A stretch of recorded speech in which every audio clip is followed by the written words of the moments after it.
what it was that they heard. So here we go. All right, sure. Hey, Fish, we're live. Guess what? We have the busiest and maybe the nicest man in entertainment. You remember him as Ralph on Happy Days, but Don Most has propelled himself far beyond that in film, TV, and music and more. We're going to gab with him tonight. Plus, we give you our MLB playoff predictions while we pontificate on our opening weekend NFL picks.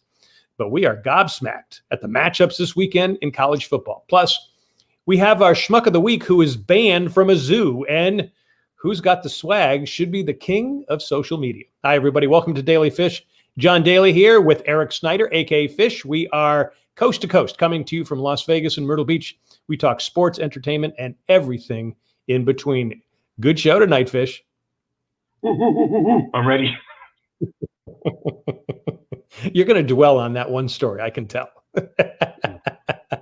All right, it's time for our daily grind. First, NFL cuts were today, and there was some big news. The Pats released Cam Newton. That means rookie quarterback Mac Jones starts the season at QB.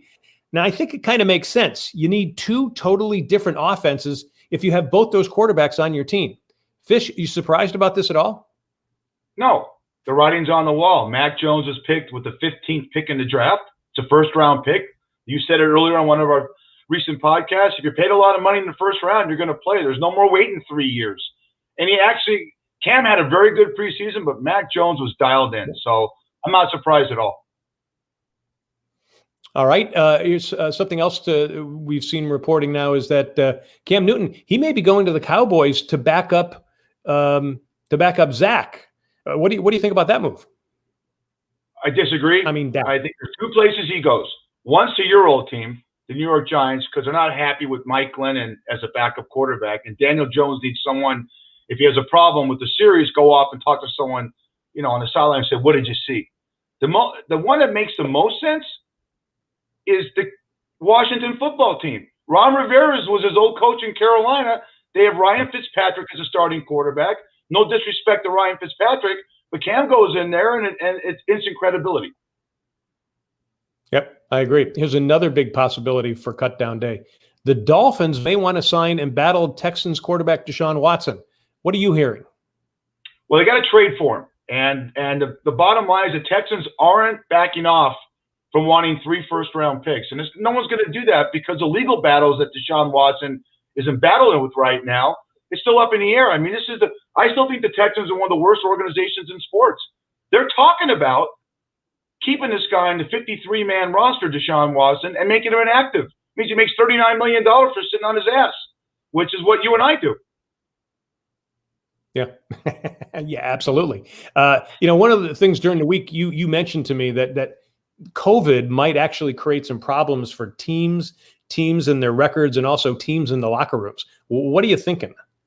I'm just speculating from what I hear, and we're not a political show, but the NFL announced that, and they're steadfast about this, John. They are not postponing games like they did last year. There's no more Tuesday, Wednesday, Thursday, Friday games. Okay, you're going to forfeit. And I just know the way NFL locker rooms are very sensitive. And if there's an unvaccinated player that causes an outbreak in the locker room, they got to forfeit, and these guys all lose paychecks, you're going to see a riot in those locker rooms. So I don't think it's going to happen, but, the NFL is leaning towards let's get everyone on the same page. 93% of all the NFL players have at least one shot. So that's a plus. So, yeah, there are some predictions, though, that some people are predicting some teams may lose some games this year. We'll figure that out in a little bit. But first, let's finish our NFL previews. Tonight, we hit the NFC and AFC North and South divisions. Fish, lead us off with the AFC North. Well, this division, and I know your wife is interested in what I have to say. And I think this division consists of Pittsburgh, Baltimore, Cleveland, and Cincinnati. I have 3 of these teams making the playoffs. I have Cleveland winning the division, and I think Pittsburgh bounces back. I think Roethlisberger looks great, lost 25 pounds, and it's still Ben Roethlisberger. And Baltimore, I think the 2 wild cards come out of the division. So there's 3 wild card teams. There's 3 playoff teams out of that one division. I got to tell you, I'm right with you with the Browns. I don't think it's going to be a runaway. I think the Ravens and Steelers are still there. No doubt. So we're right on the same page there. How about the AFC South? Well, they have some COVID issues recently. They're going to be over with that, by the time the season starts. I like the Tennessee Titans. I like Mike Vrabel's a very good young coach that I think is going to ascend to that level of the Andy Reids, Bruce Arians, and Bill Belichick's if he's allowed to and can have some say in his roster. The Colts have Carson Wentz, and you're in a division right now that has the Houston Texans, dysfunctional, and the Jacksonville Jaguars, who lose their starting running back, Travis Etienne, to an injury for the preseason, and Trevor Lawrence is a rookie. So I think Tennessee wins that division. I'm with you on that too. And I also like the Julio Jones edition. That's for sure. All right. NFC North. Who are you picking? Green Bay. Aaron Rodgers won the MVP last year. What do you have? 48 touchdowns, 5 picks. I mean, I like Minnesota. I think, they're a pretty good football team last year, almost a playoff team. I don't know what the Bears are doing. I think they should have started Justin Fields over Andy Dalton to start the season. Detroit's a mess also. I mean, I do like Jared Goff, but they have a new coach in Dan Campbell. I'm not there with them. I think Green Bay wins this division by 3 games. Yeah, I'm with you on that too. I just think the Packers and Rodgers want to be like Brady, so I think that they're going to do it. But I think Justin Fields, I think he's going to start Game 3 because they got 2 really tough opponents the first two games, and then I think Game 3 they're going to put him in there and let him watch. All right, NFC South, what do you got? Tampa, first team since 1977 to sign all their free agents and bring everyone back. I think it's a no-brainer, and they're also the strength of schedule really helps them out. And I'll say this, and this comes from Daly Fish. To all the people that are suffering down there in New Orleans from Hurricane Ida, all our prayer and blessings go out to you. We do know that the Saints cannot go back and practice in that city for at least a month. Does that hurt them? Yeah. Probably. They're probably going to play their home opener against Green Bay and Dallas. That's to be determined. And then the next 2 games are on the road. I like Jameis Winston. I think it's a good story. I think he's going to be coached up by Sean Payton. That's a possible wild card team. Okay. Carolina and Atlanta. Atlanta's Matt Ryan's 105 years old. I like the guy. I know you're a Boston College guy. Ken Lakin loves the guy, but guess what? I'm not sold. And then Sam Darnold goes to Carolina. Is he an upgrade from Teddy Bridgewater from last year? I don't know that. I mean, they need Christian McCaffrey to play good ball. But again, I like Tampa to win that division. I like, we'll do our Super Bowl picks next week. But Tampa. Yeah. I got to tell you, I can't believe we agree on everything. This is unbelievable. Usually we have a little bit of disagreement there. I also heard that the thing about the Saints is they might not have their 3rd home game scheduled until I think it's like late October. They had a ton of away games anyway. So in some respects, it may help them. The problem is they're going to have to practice not in New Orleans, and they're going to have to worry about all the stuff going on around that. So, but yeah, I agree with you on that. All right, weekend has huge matchups. Number 12, Wisconsin, hosting number 19, Penn State. Number 1, Bama. At number 14, Miami. Number 23, Louisiana Lafayette. At number 21, Texas. Also, on top of it all, number 5, Georgia is at number 3, Clemson. Fish, interesting to see if these preseason rankings are they accurate? They are accurate. If you look at the preseason rankings and then you go to when the actual coaches poll comes out and the AP poll about 5 weeks into the season, you'll see that a lot of these are pretty accurate. And you look at these matchups right now, John, look at this as a precursor to what's going to happen and what we talked about in super conferences.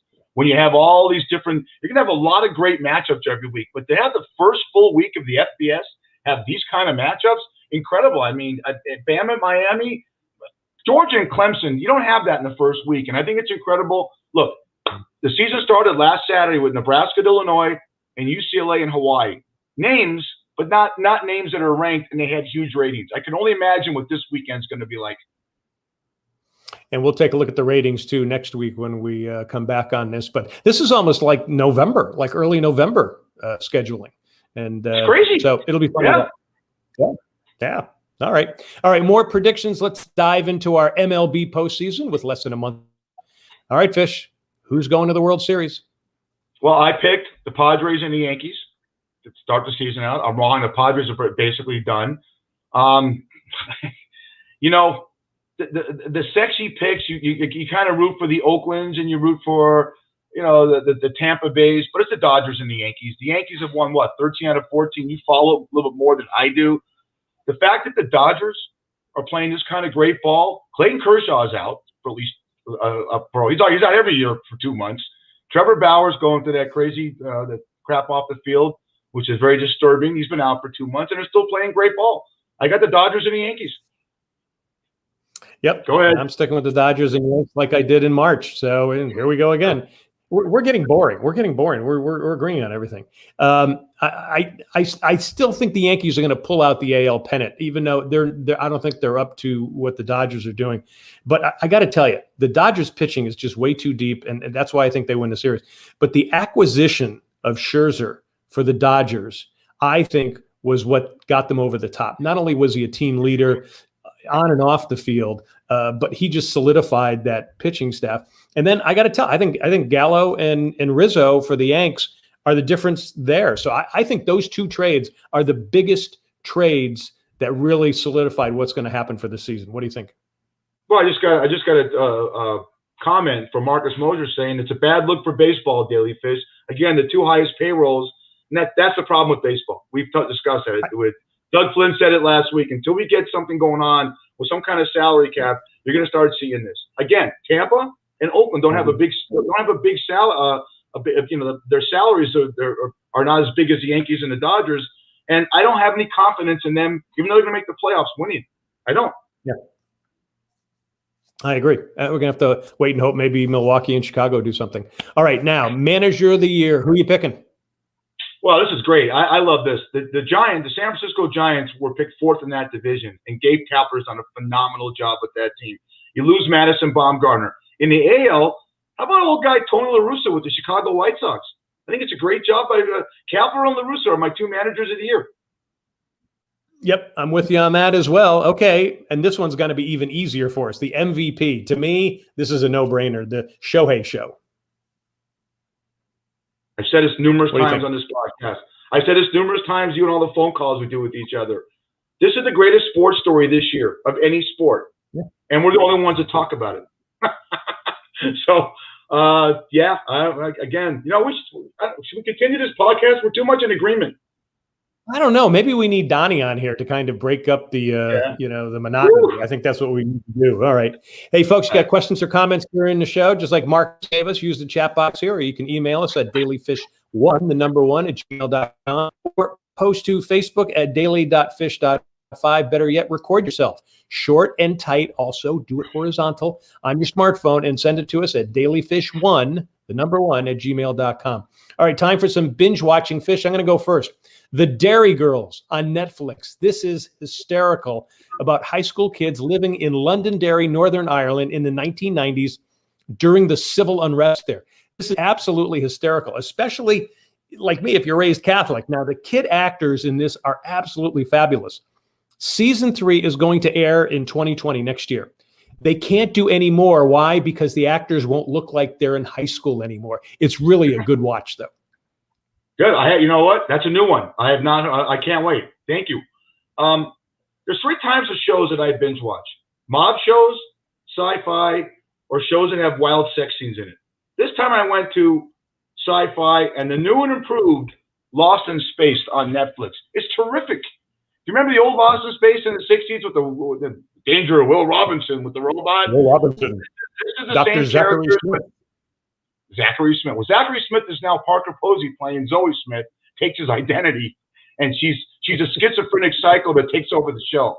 It's all the same characters, but like Major Don West is a smuggler. He smuggles in booze and Cuban cigars, and they have sexuality. But the best thing about the writing on this show is every situation they get into, there's another adventure that makes it even worse. It's terrific. And this robot is super. So I'm into it, and Netflix just announced they're doing a 3rd season. Yep, do a 3rd season. I think it's going to be the last season, right? Yes. Yeah. Okay. All right, cool. All right, let's move on to something fishy. And it has to do with coaching our kids. Fish, expose this fishiness. If this comes to, I want to show a video that's very disturbing to me. Trent Dilfer doesn't like when his players talk back.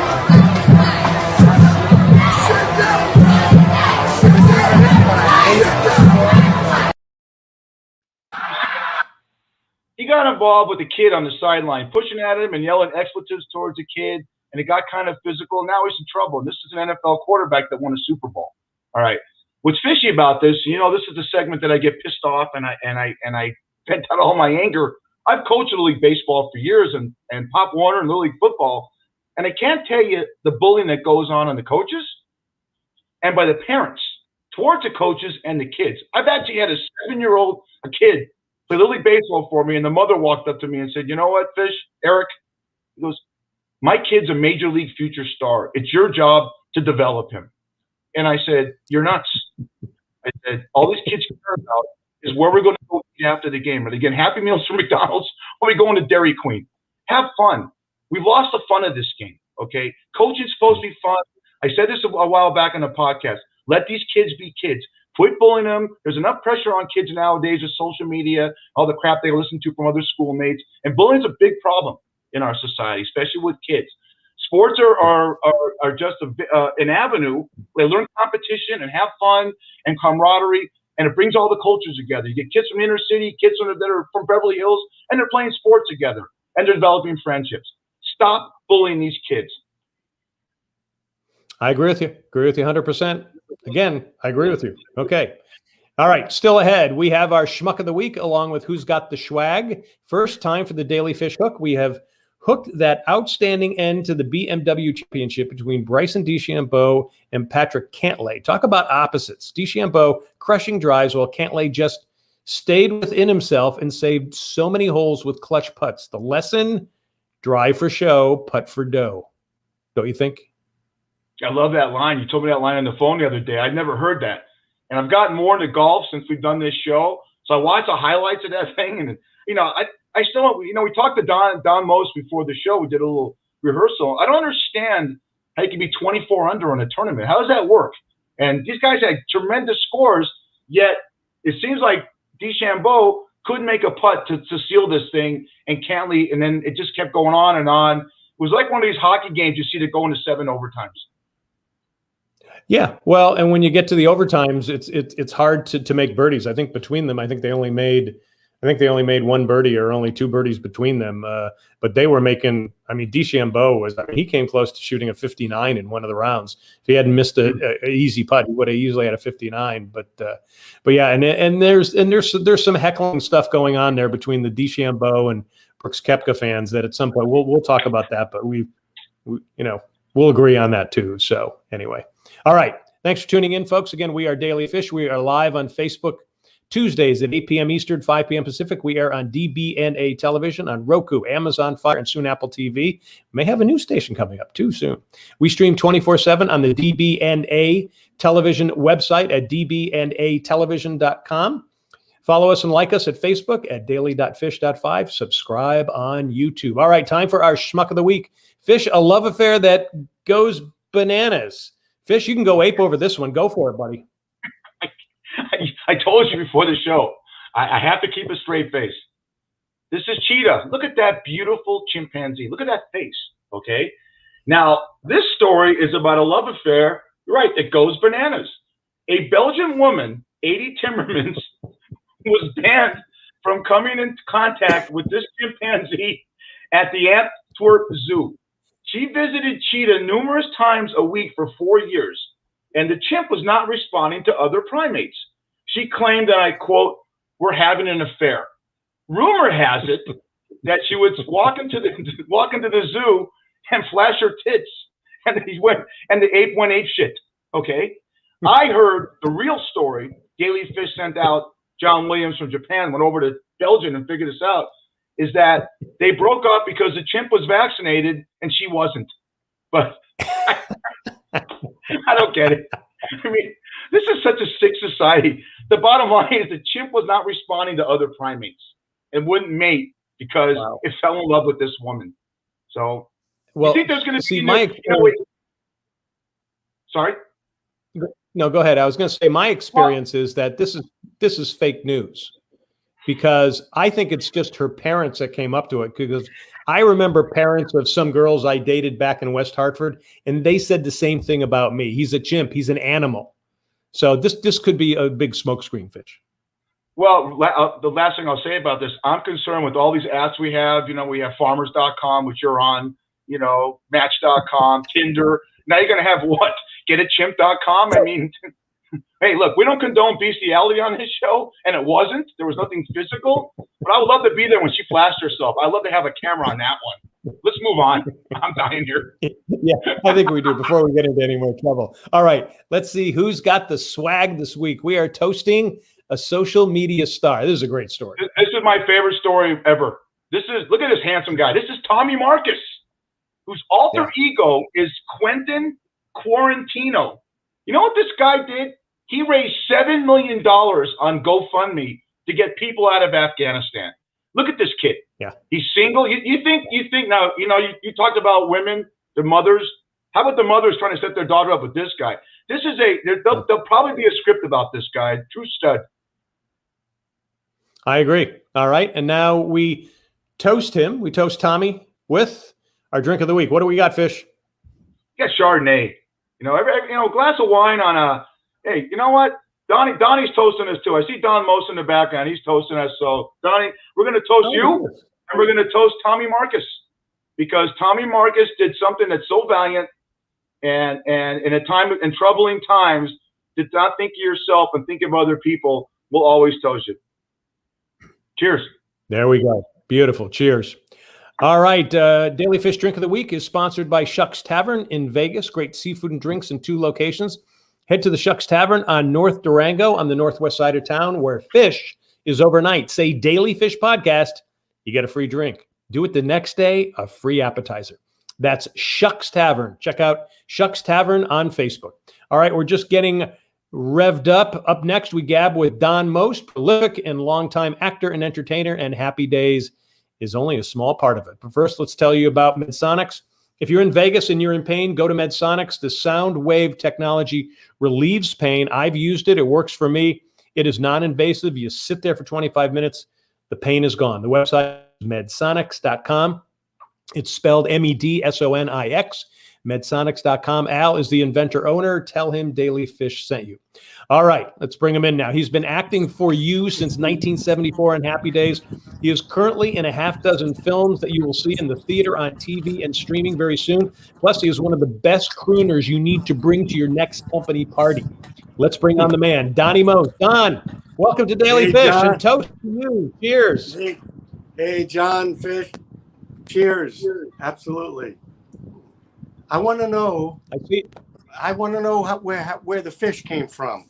I mean, how did that, how'd you get associated with that, and what's the origin story there? I can't, because it's R-rated, and I want to keep you in the Happy Days mode. Okay. All right. Then we won't go there. That's okay. I was just curious. Donnie, I always wondered who was going to ask that question first. Which guest was going to ask that question, and you are the one. I'll tell you what, Don, one of John's ex-girlfriends in Hartford could tell you. West Hartford, yay. Oh, yeah. Oh, yeah, that's so. Donnie, fill us in on Fill us in on where you are sports wise, because we chatted about this. You're still playing golf. You used to play a ton of softball, and you say you're really not following as much sports as you used to. Yeah, I grew up in Brooklyn, and I was a major Yankee fan. Because I started following baseball around 59, 60. Okay, so think about that. They got Maris in 60. And then 61 was that legendary season. And I'm like, 8 years old, 7, 8 years old, and really getting into baseball. What a season to get indoctrinated into that. So then I became like a Mickey Mantle nut. I mean, I pretty much had Mickey Mantle wallpaper in my room. There was not an inch that was not covered with the Mick. And so I was, so into the Yankees and Mantle. And then when it came out to, California, it was kind of tough, because for a while I was still a Yankee fan when I got out here for years. And then, the Dodgers were doing great. This was like 74, 75. And then the Yankees played the Dodgers. So I was kind of, mixed. And then finally I switched over and became a Dodger fan. I don't know, probably after being out here for 20 years or so. But about 5 years ago, there was some crazy thing that happened with the cable, where I used to get the Dodger games and I was watching them pretty regularly. And then all of a sudden, they became exclusive to one of the cable systems. And if you didn't have that cable system, you couldn't get the Dodgers. And I didn't have that system. And it was weird. So I wasn't getting the games and whatever was going on in my life, because there was other stuff, a lot of things happening, and I wasn't getting the games. And all of a sudden, gradually, I kind of lost interest. And I was telling you earlier, I never could have imagined this in a million years, that I would not want to follow, the baseball season and what was going on in the pennant race. But I did. I lost interest, but golf is, who knows why, but I still, I love playing it. I love watching it, and if I'm kind of anxious, and there's some stuff going on and kind of anxious, I'll turn on golf. It's like therapy. So anyway, I still follow golf and I'm totally into that. And when you told me what happened, because I missed the final, the end of that BMW championship with the playoffs between Cantley and DeChambeau, that sounds amazing. And I'm really looking forward to the final playoff, the final tournament next week at East Lake. Yeah, no, I am too. Don, it was about 22 years ago, maybe. I think you and I met for the first time. We were playing at Fuzzy's tournament in Southern Indiana. We got to play together. And so I guess my question to you is, how's your game? Do you get a chance to play much? I mean, you're so busy.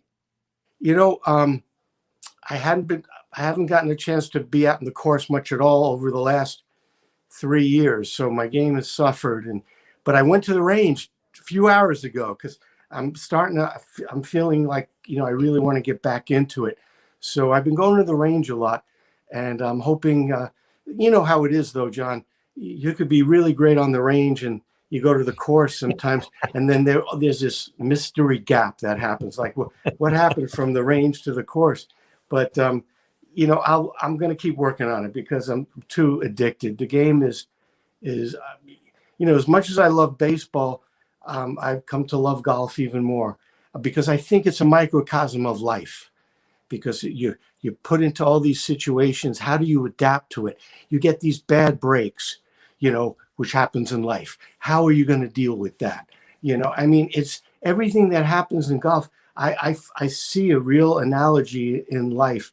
And I think that's one of the reasons. The other reason is you're out in this gorgeous, beautiful environment, and it's relaxing, and it could become like a Zen, meditation, where your mind is, wiped. All the things you normally think of are wiped out, and you just kind of into this, and it's an escape, and it's a beautiful game. I'm sorry to wax poetic on this, but great. So I was a page at ABC in 80 and 81 between my, the summers in college, and I worked the Paramount lot. Oh, and so you were there, and obviously Happy Days and Mork and Mindy and Taxi and Cheers, all those shows are going on at the same time.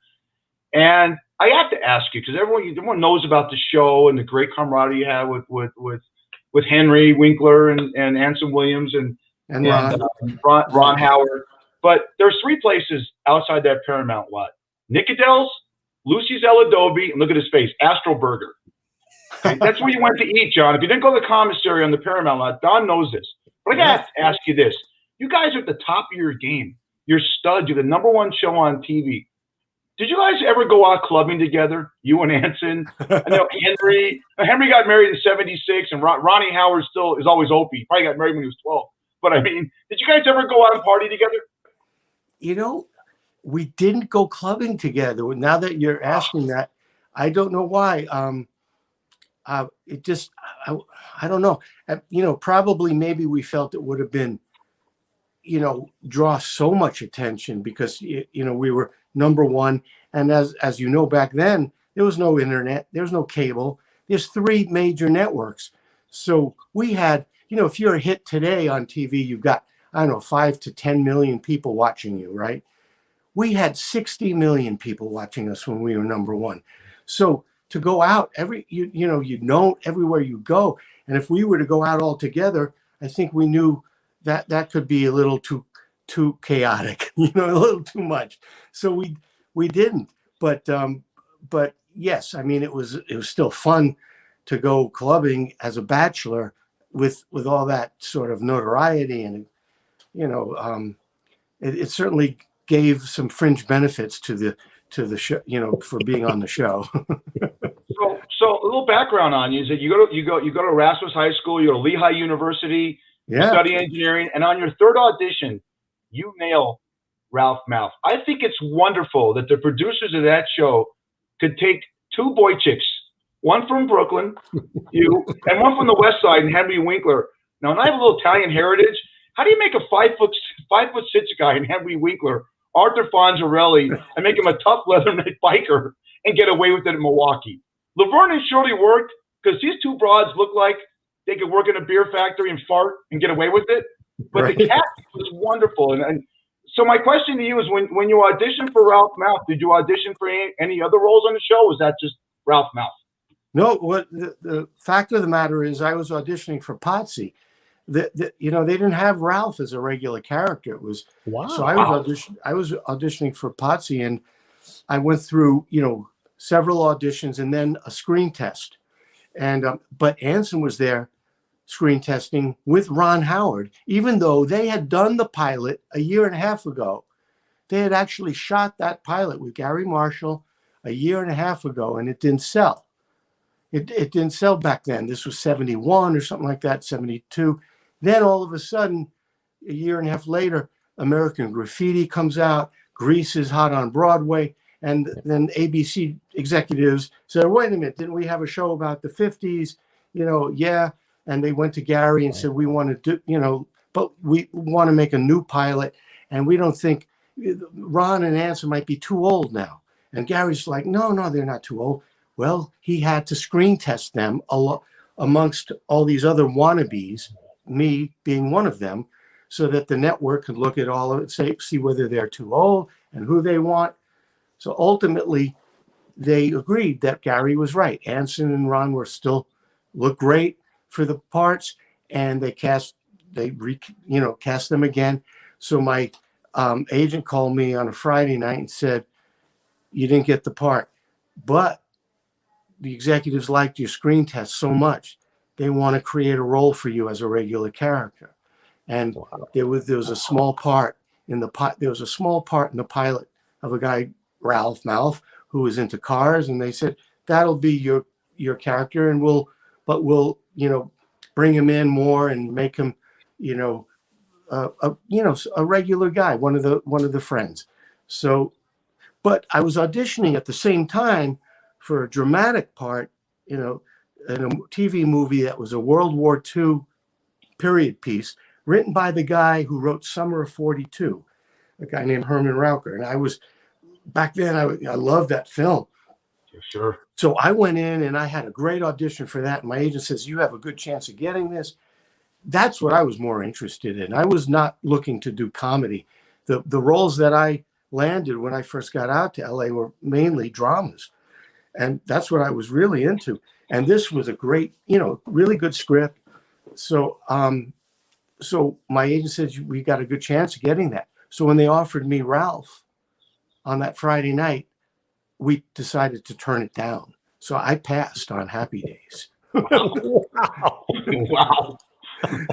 Yeah. And then, as luck would have it, my agent played basketball at Gary Marshall's house every Saturday.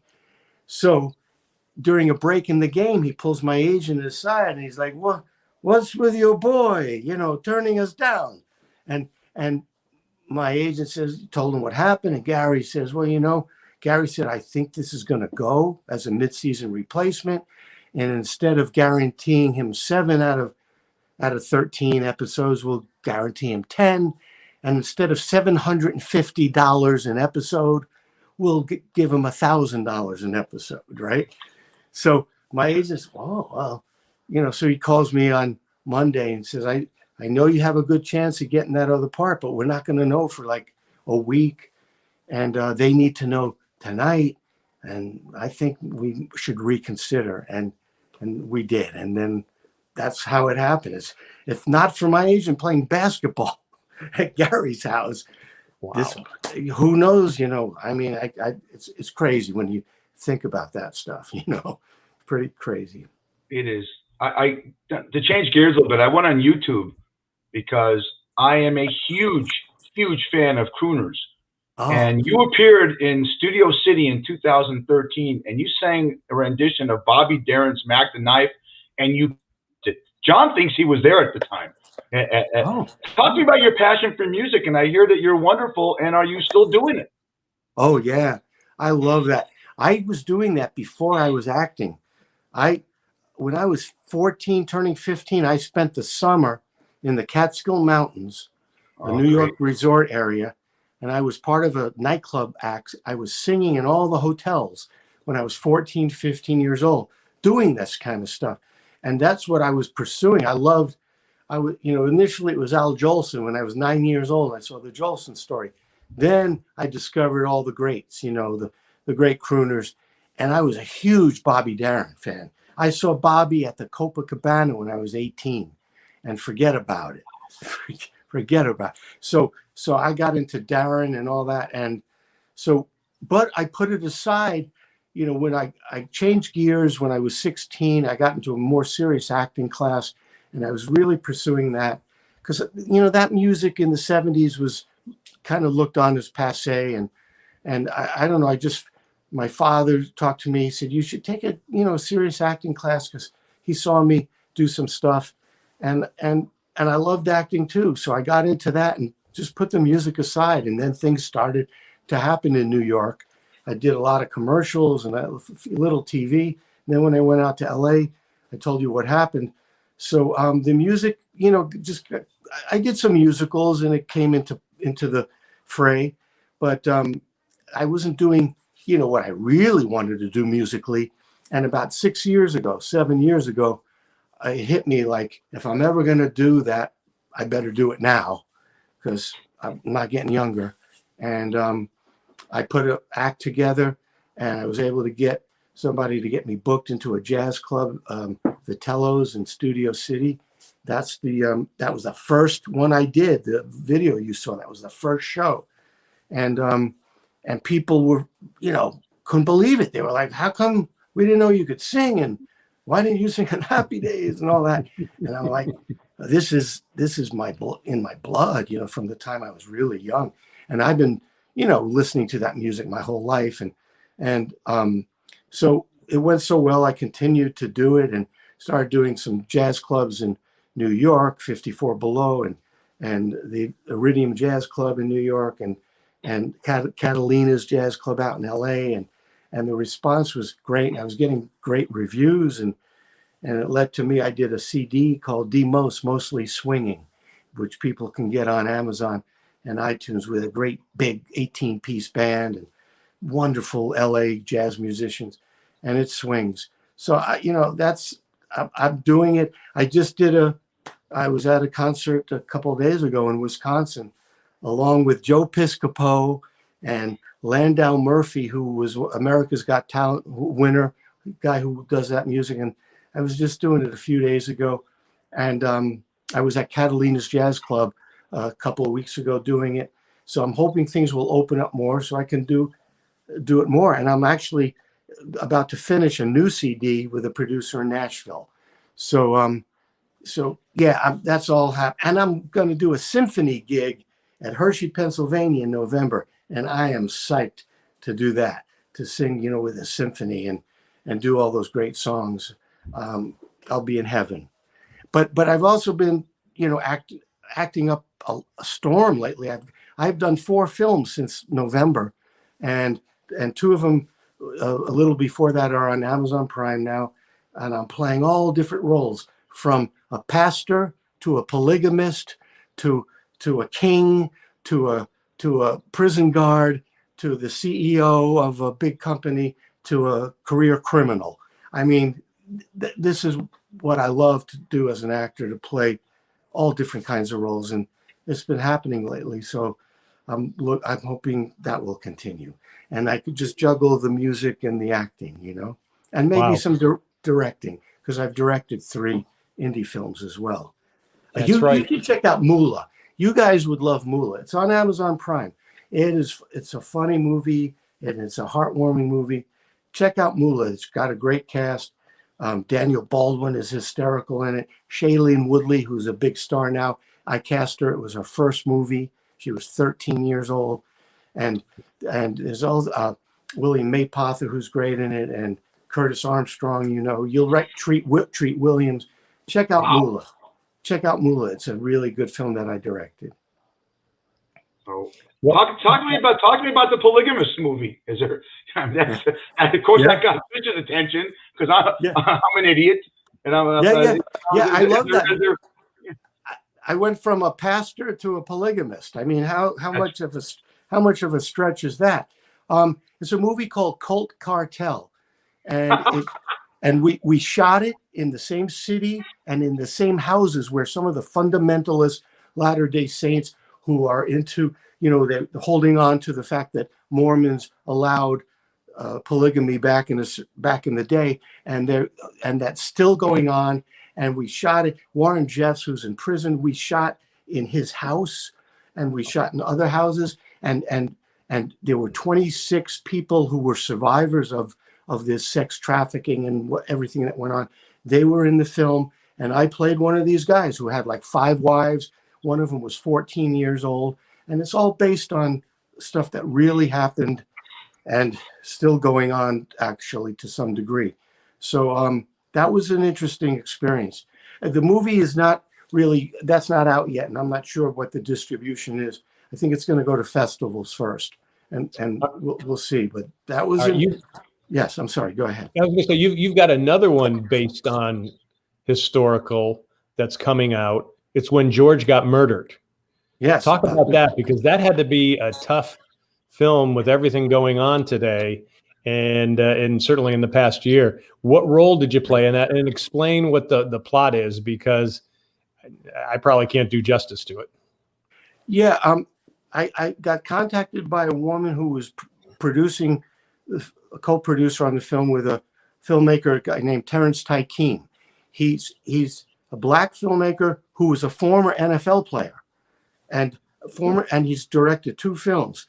And he wrote this and directed it, and it was taking place in the prison when Chauvin first got arrested. Derek Chauvin first got arrested, and what happened was they wouldn't allow any of the trying to remember, because Chauvin was in there.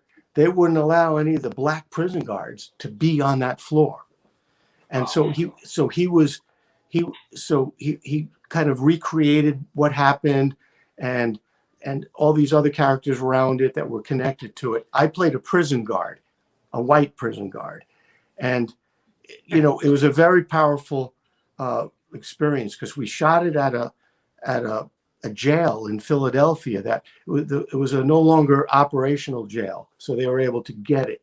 But it felt so real, and just being a part of it, I was really happy and honored to be part of it.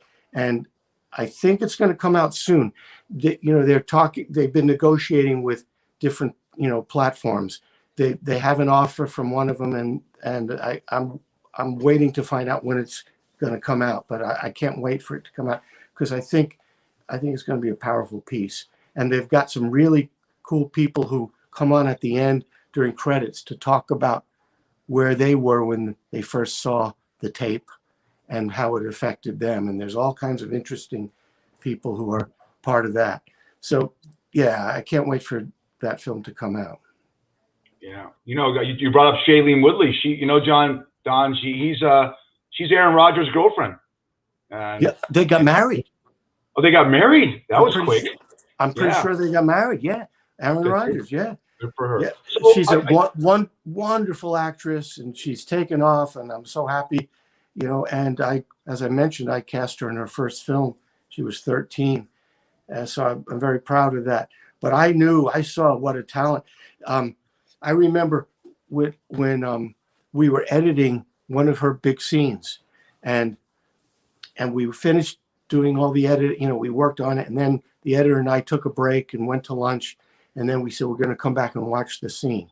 We came back and watched it, and I started crying, and looking at her, and I turned to the editor and I said, "She is so effing good," and I said the word, "She is so effing good," and I was crying. So I knew what a talent she is. She's really extraordinary. Talk to us, Don, about the mentorship and the greatness of the man Gary Marshall, and what he meant to your career, because his resume is spectacular. Did he have a big influence on you? Oh, absolutely, huge on the whole cast. Okay. I mean, he was such a force, a genius, and such a good guy. And he knew, I think to some degree, he and Jerry Paris, who was our director, and he and Jerry worked on the Dick Van Dyke Show together. Gary was one of the head writers. Jerry was the director and played the next door neighbor, Jerry Helper. And we were lucky to have the two of them because they set a tone. They were mentors for us. They, kind of kept us in our place so we wouldn't get too heady and too caught up in it and full of ourselves. And to watch Gary, we would have these sessions where we would do a run through and the writers and Gary would be there, and then we'd all have notes together and we'd discuss what was a problem. And then Gary would come up with all these fixes and solutions that were hysterical. And, it was just amazing. And then he would direct some, and then he knew the importance of us being family. And Anson Williams will tell you, who played Potsy, he thinks Gary formed a softball team, a Happy Days softball team. And because he loved sports and he knew that Ron and I were playing a lot of softball and Anson could play.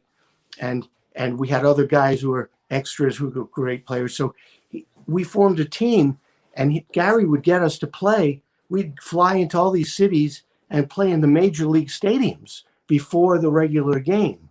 I was in heaven. I'd be out in center field with the major league guys pre-game, shagging flies out there every once in a while, getting up to take some BP, in Dodger Stadium, in Wrigley Field, Shea Stadium, Candlestick Park. I mean, we played everywhere.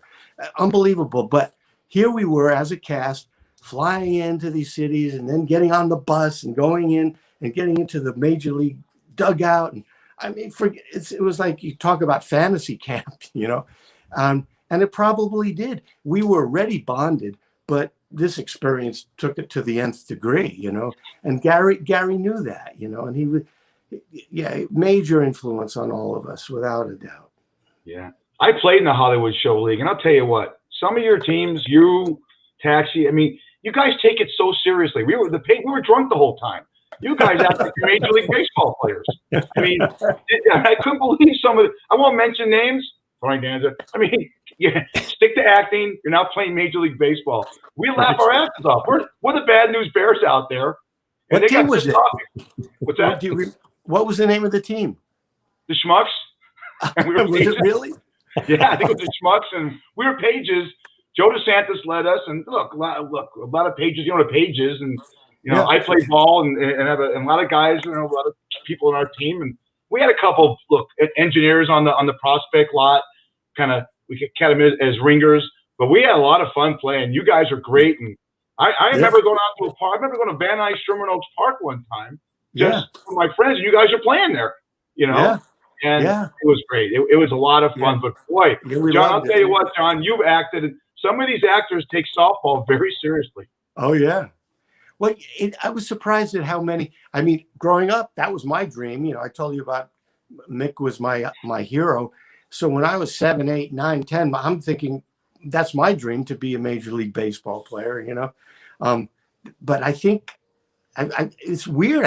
I've noticed there were a lot of other actors who had kind of the same thing growing up. And So that's why, now they're getting a chance to sort of act it out, and pretend, live it vicariously. And, so that's why we took it a little, maybe too seriously. I don't know. It was so much fun. Yeah, and you had to have fun. You had to have fun back in those days. Like I said, I mean, where did you hang out? If you left the Paramount lot, did you go to Astro Burger? Did you go to Nicodel's? You had to go to Lucy's El Adobe all the time. I went to Nicodel's a lot, sometimes for dinner before the show, because we would shoot on Friday nights. So we could go to the commissary to eat, or you can go to the Nicodel's. And so I went to Nicodel's a lot. I went with Pat Morita a bunch of times, and we would have fun. But afterwards, there was one place I used to go a lot. It was called Roy's. It was off of Sunset, near where the comedy club is. Sure. And Roy's was a great hangout. It was like a combination of Chinese and Jewish food. It was the craziest thing, but it was great food. And, I was a bachelor, and it was a hangout, and there was great looking women that were always there. So I would frequent Roy's a lot. And then there was a place, Carlos and Charlie's, or like a club that had dancing. That was on Sunset. That was another place I used to go. Well, I was a big fan of the show and Paige, but I could have sworn I've seen you a couple of times. I never went up to you because I wasn't really starstruck. My mom and my dad were in the business. But I could have sworn I saw you Cantors on Fairfax and Ben Franks up on. Remember Ben Franks up on Sunset? Yeah. We're playing LA trivia nostalgia here, but that's a great thing about LA. You do a show and you have great restaurants all around the studios. Oh yeah, there was certainly no shortage, a plethora of choices for sure. Hey, Donnie, we got about 5 minutes left. Tell us about you got a holiday movie coming up, and I noticed you kind of get into a lot of the romantic comedies now, huh? Not really. I mean, once in a while, there's one that I did. It's called Holiday in Santa Fe, which is a Lifetime movie, a Christmas movie. It'll be out around Thanksgiving. I had a really good time. I don't show up in the movie till near the end, but it's a very important sort of the whole ending and resolution of the film, which I'm central to. Mario Lopez is exec producer, and he stars in it with a wonderful bunch of other actors, Emerald Tubia and Amy Garcia, who are fabulous. And so that's a bit of a romantic comedy. But the other films I've been doing haven't, I just did another one called, and I was in Charlotte, North Carolina, shooting it, not far from you, John. Yep. This was about 6 weeks ago. It's called County Line, No Fear. Tom Wopat, with Tom Wopat, but I play kind of a criminal type. So not really a romantic comedy. And then and When George Got Murdered, as you mentioned, not really a romantic comedy at all. And and Lost Heart, which is on Amazon Prime, that's more, it's comedy drama. That has a little bit more comedy in it. That's one where I play a pastor. People could check that out on Amazon Prime. It's called Lost Heart. And then I also did a film called MBF, or Man's Best Friend. It's about a wounded vet coming back, trying to assimilate into society. And something happens, and he needs an attorney, and I play his defense attorney.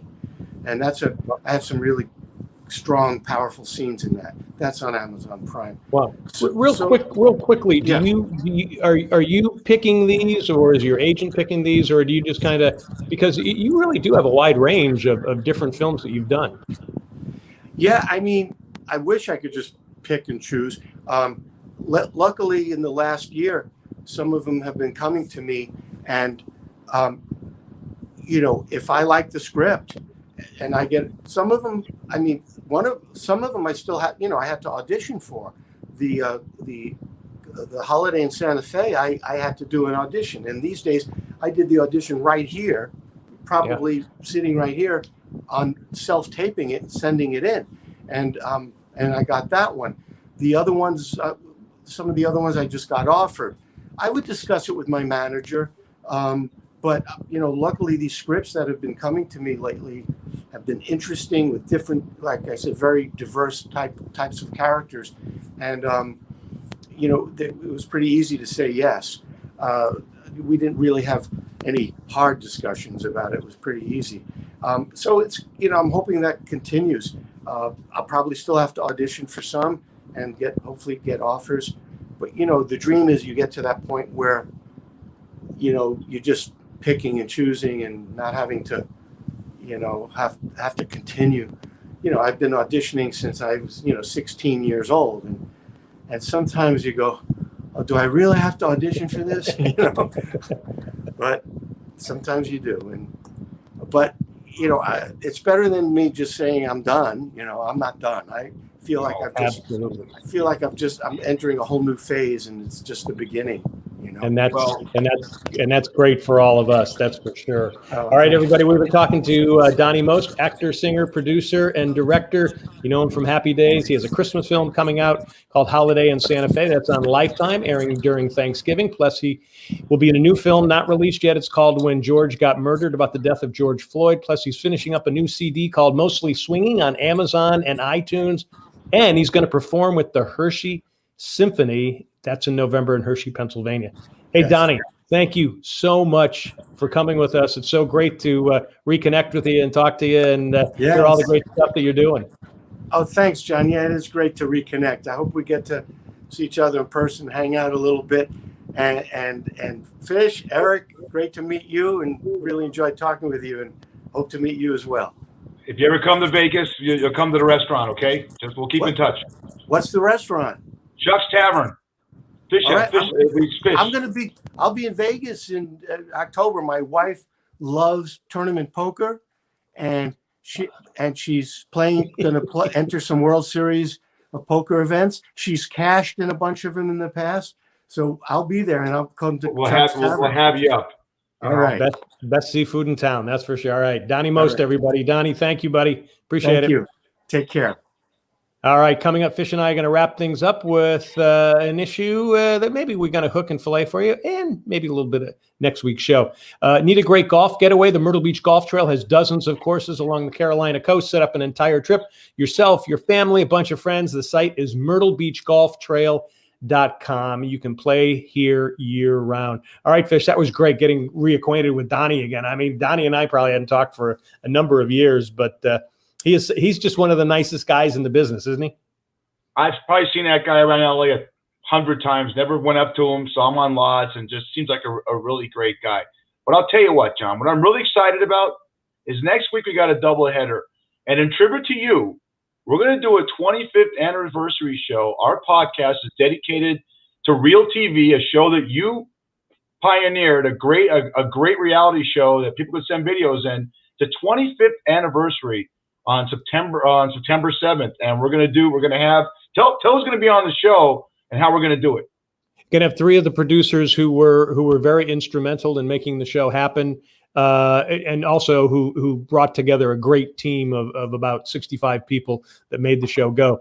John Johnston, who we've had on the show before, who talks sports with us, Michael Horowitz, and then also Matthew Gavin. So they'll tell us some great stories, and you'll probably hear things about me that I don't even remember. So, but yeah, looking forward to having them on there. And we're going to talk about, how real TV kind of led to what YouTube is today. And also why it isn't around, and also why it was so successful jumping out of the blocks like that.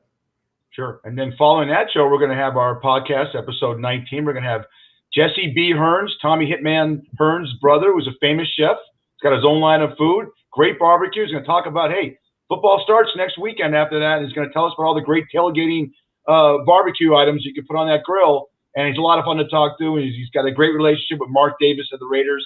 And it's going to be a lot of fun. So we got a doubleheader next week, John, and it's going to be a lot of fun. And we're picking up steam and sport and all the sports that are coming together. Yeah. Real quick, September is my favorite month because you got hockey and basketball for preseasons. Baseball is heading towards the playoffs, and football starts. Yep, and it's going to be good. And next week we'll have the end of the FedEx Cup, so we'll know who wins the season for the PGA as well. All right, folks, remember Daily Fish is live from Vegas and Myrtle Beach. Catch us on Facebook at daily.fish.5, DB&A Television on Roku TV, Amazon Fire TV, and soon Apple TV. The DB&A Television website, which is dbnatelevision.com. We're also on YouTube. Write to us at Dalyfish1@gmail.com. Post to Facebook at daily.fish. Better yet, record yourself on camera. We might put you on the show. Make it short and email it to dalyfish1@gmail.com. All right, my friend. See you next week. Great show. I might be gone next week. I might be going to the Antwerp Zoo to try to hit on cheetahs. So, you never know. I'm here. If not. Yeah. You're